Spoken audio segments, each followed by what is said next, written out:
नमस्कार शेतकरी मित्रांनो, बळीराजा यूट्यूब चॅनलमध्ये आपल्या सर्वांचे मनापासून स्वागत। आज आपण आतापर्यंत आलेल्या महाराष्ट्रातील प्रमुख बाजार समित्यांचे कांदा बाजार बघणार आहेत। तत्पूर्वी आपल्याला छोटीशी विनंती, जर आपण चॅनलला नवीन असाल तर चॅनलला सबस्क्राइब करा, बेल आयकॉन प्रेस करा।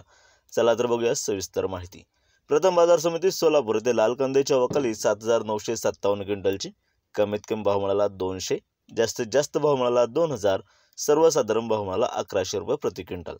पुढील बाजार समिती पिंपळगाव बसमध्ये येथे उन्हाळ कांद्याची आवक 3000 क्विंटलची, कमीत कमी भाव मिळाला 400, जास्तीत जास्त भाव मिळाला 1432, सर्वसाधारण भाव मिळाला 1380 रुपये प्रति क्विंटल। पुढील बाजार समिती लासलगाव विंचूर येथे उन्हाळ कांद्याची आवक 4850 क्विंटलची, कमीत कमी भाव मिळाला 700, जास्तीत जास्त भाव मिळाला 1500, सर्वसाधारण भाव मिळाला 1400 रुपये प्रति क्विंटल। पुढील बाजार समिती लासलगाव निफाड येथे उन्हाळ कांद्याची आवक 1200 क्विंटलची, कमीत कमी भाव मिळाला 755, जास्तीत जास्त भाव मिळाला 1515, सर्वसाधारण भाव मिळाला 1420 रुपये।